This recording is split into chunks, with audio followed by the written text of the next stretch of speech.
Nagkita na kami ni Daniel Padilla.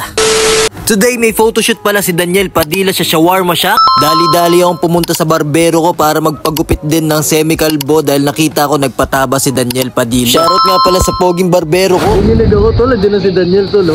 Sobrang nakaka-excite yung eksena na yun kaya ako umangkas na ako sa jeep. Daniel Padilla umangkas sa jeep. Syempre may mga nakakilala sa atin, shoutout sa inyo. Yung huling pagkikita namin nakamulit siya. Ano kayang reaksyon ni Daniel pag nakita niyang kalbo na rin ako? Ang bilis ng biyahe, nandito na tayo sa may Shawarma Shack set. Di namin inaasahan, nandito na rin pala yung owner ng Shawarma Shack. Goal ko rin maging brand endorser ng Shawarma Shack. Shawarma Shack, kunin nyo na ako. Guys, nagpa-picture sa akin yung may-ari ng Shawarma Shack. Ito na ba yung sign na yun? Ito na ba yun? Totoo ang slogan nila, Shawarma Shack para sa lahat. Binigyan kaming lahat. Dumating na si Daniel Padilla. Ito yung reaction ko. Hinilig ako tol, din na si Daniel tol. Iba talaga ang lakas ng dating ni Daniel Padilla. Ilang beses na kami nagkita pero ganito pa rin yung ginig. Di ko alam magiging reaction ni Daniel Padilla pag nakita niya yung semi-kalbo ko. Siyempre, pinauna ko muna yung mga binibili natin at nung nakita na ako ni Daniel Padilla, ito yung sabi niya. Okay na? Ako tol. Are we good? Ako pare, di ba? Last na to. Uwi na ako tol. Nakauwi na ako guys. Hindi ako pinagbigyan ni Daniel Padilla eh.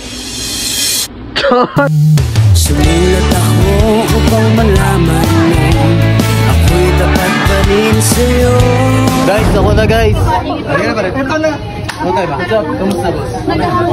Miss kita pare. Sige lang, miss lang. Yung phone. Pakita mo daw yung phone.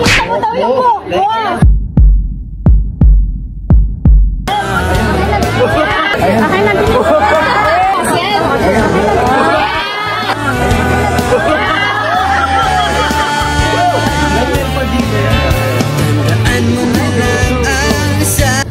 Okay. Balik ka, walang na picture. Parang mas Daniel ka na sa akin ha.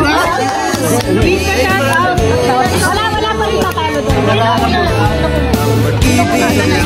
Masasabi ko lang kay Daniel Padilla pare, nandito lang ako hanggang dulo. Patunay na yung pagpapakalbo ko ang pagsunod ko sa'yo. Tita Carla, maraming salamat po sa pag-follow back. Maraming salamat din po sa owner ng Shawarma Shack. Kung may papapromote po kayong business, PM nyo lang po ako dyan. Syempre, shoutout nga pala kay Team Aguercha, kay Jimson. Maraming salamat po sa inyong lahat. God bless you guys and that's it.